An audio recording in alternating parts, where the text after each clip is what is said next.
하나님 감사합니다. 복 있는 사람은 오직 여호와 율법을 그 말씀을 즐거워하여 주야로 묵상하는 자라고 주님 믿습니다. 이렇게 많은 사람들이 있지만 이렇게 새벽 예배 나와 하나님 말씀 보고 또 기도함으로 주님 안에서 살아가는 인생, 복된 인생 되게 하시니 감사합니다. 하나님 오늘도 주님 기대하고 나왔습니다. 우리에게 말씀하시고 그 말씀 붙잡고 살아가는 우리 인생 되게 하여 주시옵소서. 아버지, 많은 사람들이 헛된 것을 쫓아가 나갑니다.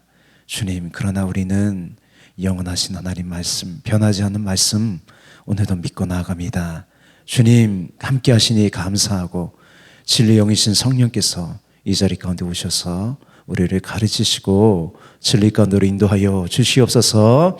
감사하고 찬양하며 예수님의 이름으로 기도합니다. 아멘. 오늘 말씀 보겠습니다. 오늘 119편 11번째 시간으로요, 카프로 시작합니다. 우리 81절에서 88절까지 우리 함께 읽겠습니다. 나의 영혼이 주의 구원을 사모하기에 피곤하오나 나는 주의 말씀을 바라나이다. 나의 말이 주께서 언제나 나를 안위하실까 하면서 내 눈이 주의 말씀을 바라기에 피곤하니이다. 내가 연기 속에 가죽 부대같이 되었으나 주의 율례들을 잊지 아니하나이다. 주의 종의 날이 얼마나 되나이까. 나를 핍박하는 자들을 주께서 언제나 심판하시리이까. 주의 법을 따르지 아니하는 교만한 자들이 나를 해하려고 웅덩이를 팠나이다. 주의 모든 계명은 신실하니이다. 그들이 이유 없이 나를 핍박하오니 나를 도우소서. 그들이 나를 세상에서 거의 멸하였으나 나는 주의 법도들을 버리지 아니하였사오니 주의 인자심을 따라 나를 살아나게 하소서. 그리하시면 주의 입의 교훈들을 내가 지키리이다. 아멘. 본문은요, 9번째 부분부터 이어지는 고난 시리즈 세 번째예요. 이제 마지막 고난 시리즈인데요, 본문을 보면 시인은요, 절박한 상황이 있어요. 이 절박한 상황에서요, 하나님께 탄원하는 거예요. 성경의 인물 중에 이 고난의 대명사는 욥이죠. 욥에게 닥친 고난이 어떤 것인지 사단이 하나님께 욥에 대해서 말하는 것을 보면 알 수가 있어요. 우리 욥기서 한번 볼까요? 여호와께서 사단에게 이르시되 내가 내 종 욥을 주의하여 보았느냐. 그와 같이 온전하고 정직하여 하나님을 경외하며 악에서 떠난 자는 세상에 없느니라. 사탄이 여호와께 대답하여 이르되 욥이 어찌 까닭없이 하나님을 경외하리이까. 주께서 그와 그의 집과 그의 모든 소유물을 울타리로 두르심 때문이 아니니이까. 주께서 그 손으로 하는 바를 복되게 하사 그의 소유물이 땅에 넘치게 하셨음이니이다. 그래서 하나님 허락하신 그 고난은 뭐냐면 그 소유물이 다 없어지는 거예요. 그를 두르고 있던 모든 것들이 사라지는 거예요. 그럴지라도 욥은 입술로 하나님을 원망하지 않았어요. 두 번째로 닥친 고난은 뭐냐면 그의 몸에 질병이 찾아왔고 고통이 찾아왔어요. 그래서 욥에게 닥친 이 고난은요, 그를 두르고 있던 그의 재산과 가족과 건강이 모두 사라진 것이었어요. 우리에게 다가오는 고난도 이와 비슷한 것이겠죠. 나를 감싸고 있던 울타리가 사라지는 거예요. 그럴 때 우리는 의지할 분이 하나님밖에 없다고 하는 거죠. 이럴 때 하나님을 만난 사람이 많아요. 제가 1년 전쯤 교회에서 이제 성경을 가르치는 시간이 있었는데 등록하신 분 중에 이런 분이 있었어요. 남편에게요, 이 폭력을 당하고 이용을 당했어요. 자녀까지 뺏겼어요. 이 고난 중에 그분이 1년간을요 자살할까 말까 이렇게 버티고 살았던 거예요. 근데 저를 만나서 제가 어떤 얘기를 했냐면 십자가의 복음을 전했어요. 예수님의 십자가는요, 아무리 절망적인 상황이라도요 살 소망이 있는 거예요. 우리의 인생은요, 아무리 절망적인 상황이라도 십자가 아래서의 삶이에요. 이긴 삶입니다. 그래서 그분이요 소망이 생겼어요. 얼굴이 바뀌었어요. 그러고 나서 이제 거의 1년이 지났죠. 제가 결혼식 때문에 인천에 가는데 제가 예루살렘 성전이니까 꼭 1층 성전에서 기도하려고 하는데 그분이 계신 거예요. 그분을 만난 거예요. 아직도 살아계시더라고요. 그래서 그분이 예전에 웨딩 사업을 좀 크게 했었던 분이었거든요. 그래서 여기 오겠대요. 와서 뭐 이발도 해주고 봉사를 좀 해주겠다고 하더라고요. 예. 하나님이요, 우리를 쓰시기 위해서 우리를 두르고 있는 것을 걷어내시기도 합니다. 예. 하나님은요, 아브라함을 부르시면서 뭐라고 하십니까? 본토 친척 아버지 집을 떠나라고 하셨어요. 이 모든 것은요, 아브라함의 안전한 울타리였죠. 그것을 떠난다는 것 자체가 아브라함에게 고난이었겠죠. 이제 아브라함은요, 눈에 보이는 삶의 기반을 떠나서요, 하나님으로 살아야 되는 거예요. 하나님을 바라보며 사는 인생이 된 거죠. 예. 하나님과 관계된 사람들에게 주시는 고난은요, 이 우리의 삶의 기반과 우리의 습관을 변화시키는 거예요. 그래서 어떻게 되게 하세요? 하나님이 쓰시는 그릇이 되는 과정인 거예요. 그래서 여러분, 우리에게 주신 고난은 뭐냐면 하나님 우리를 쓰시겠다는 거예요. 아름다운 덕으로 쓰시겠다는 하나님의 과정이에요. 예, 그렇게 보시면 됩니다. 이제 본문을 볼게요. 본문은요, 전형적인 탄원시예요. 시인은 하나님께 절박한 마음으로 기도하는 거예요. 간구하는 거예요. 고난은요, 우리의 마음을 간절하게 해요. 할렐루야. 예, 81절, 82절 볼까요? 나의 영혼이 주의 구원을 사모하기에 피곤하오나 나는 주의 말씀을 바라나이다. 나의 말이 주께서 언제나 나를 안위하실까 하면서 내 눈이 주의 말씀을 바라기에 피곤하니이다. 시인은요, 하나님의 구원을 사모해요. 여러분, 내 힘으로 해결할 수 있다면 그것은 구원이 아니에요. 예. 또 피곤하다는 것을 원어로 보면 지친 거예요. 버틸 힘이 점점 사라져가는 거예요. 시인이 할 수 있었던 건, 유일한 것은 뭐냐면 말씀을 붙잡고요, 그 약속을 붙잡고 기도하는 것뿐이에요. 예, 다음 83절, 84절 볼까요? 내가 연기 속에 가죽부대 같이 되었으나 주의 윤례들을 잊지 아니하나이다. 주의 종의 날이 얼마나 되나이까? 나를 핍박하는 자들을 주께서 언제나 심판하시리이까? 연기 속의 이 가죽부대는요, 시인의 모진 시련을 표현하는 말이에요. 이 가죽부대는 무언가를 담는 용기죠. 옛날에 그것을 만들기 위해 연기 속에 매달아 둔다고 해요. 그러면 연기의 열기가요, 가죽을 건조시킨대요. 그리고 질기고 부드럽게 된대요.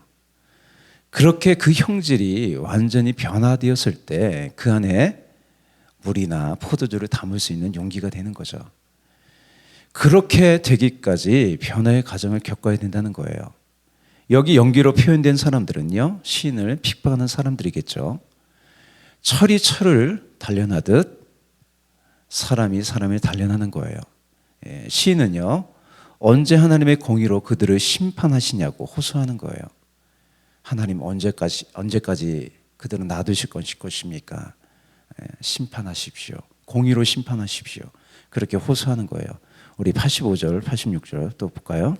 주의 법을 따르지 아니하는 교만한 자들이 나를 해하려고 웅덩이를 팠나이다. 주의 모든 계명들은 신실하니이다. 그들이 이유 없이 나를 핍박하오니 나를 도우소서. 예, 시인은요, 주의 법을 따르지 않는 교만한 자들이 웅덩이를 팠다고 해요.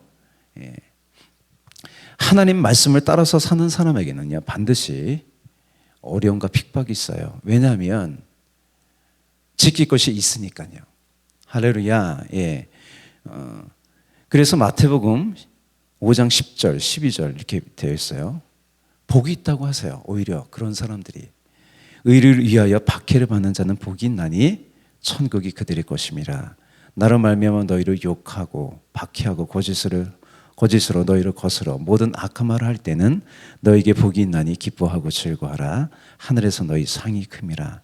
너희 전에 있던 선자들도 이같이 박해하였느니라.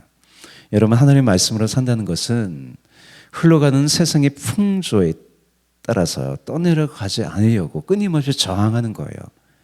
우리에게 의를 위한 어려움이 있다면 여러분 기뻐하세요. 예. 우리 전에 있던 사람들도 다 그렇게 믿음을 시켰습니다.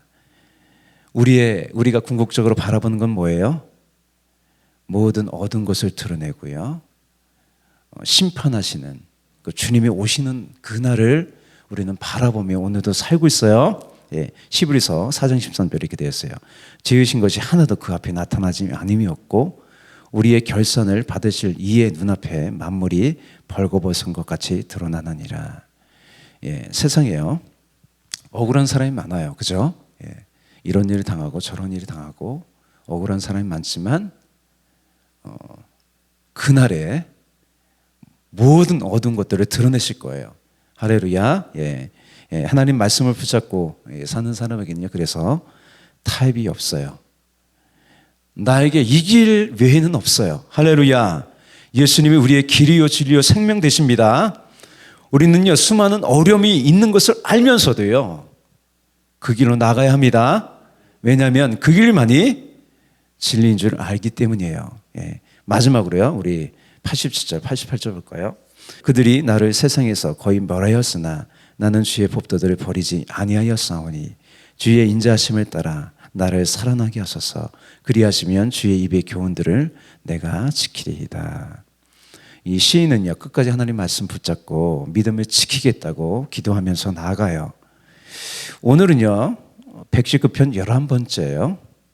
딱 절반이 지났어요. 본문은요 하나님을 향한 기도로 끝났어요. 그렇다면 우리가 붙잡고 사는 이 하나님 말씀은 정말 신실할까요? 여러 가지 핍박과 어려움에도요 계속 붙잡고 살 만한 가치가 있을까요? 그 대답이요 내일 볼 12번째 시에 나와요. 예. 여러 가지 유혹과 어려움에도요 하나님 말씀과 또 하나님 주신 그 신실한 말씀을 붙잡고 기도하는 자에게 소망이 있습니다. 그러니 여러분 끝까지 말씀을 붙잡고 기도하며 사십시오. 예, 오늘 말씀을 시작하면서 언급한 욥은 어떻게 되었습니까? 하나님이 욥의 믿음을 그 고난을 다 갚아주셨어요. 마지막에 이렇게 되었어요. 여호와께서 욥의 곤경을 돌이키시고 여호와께서 욥에게 이전 모든 소유보다 갑절이나 주신지라. 예. 주님을 향한 우리의 눈물, 또 몸과 마음과 물질을 드리는 헌신, 지금 손해보는 것 같아도 공의의 하나님께서요 다 잊지 않고 다 갚아주세요. 예. 그래서 여러분 하나님 말씀을 붙잡고 오늘을 사세요. 예. 오늘 제목이 뭐예요? 찬란한 내일을 바라보며요. 우리에게 찬란한 내일이 있어요. 아멘. 우리의 인생은 결국 주님과 함께 맞이하는 그 해피 엔딩으로 끝납니다. 할렐루야. 여러분 하나님이 없는 사람들은요 내일이 없는 사람이에요. 그러나 우리는 내일이 있는 사람이에요. 아멘. 고난 뒤에 다가올 영광을 기대하십시오. 예. 오늘을 그렇게 사십시오. 아멘. 기도하겠습니다. 사랑의 주님 감사합니다. 우리는 현실만을 바라보는 사람이 아닙니다. 말씀을 붙잡고 또 인내하며 나아가는 사람 되게 하시니 감사합니다. 우리에게 하나님이 있음으로 말미암아 우리에게 내일이 있습니다. 찬란한 내일이 우리에게 다가옵니다. 그날을 바라보며 하루하루 힘차게 나아가는 힘내어 나아가는 우리가 되게 하여 주시옵소서. 나의 등 뒤에서 나를 도와주십니다. 때때로 뒤돌아보면 여전히 주님께서 우리와 함께 하신 우리가 알 수 있습니다. 주님의 힘을 의지하여 오늘도 나아가는 하루가 되게 하여 주시옵소서. 감사하고 찬양하며 예수님의 이름으로 기도합니다. 아멘.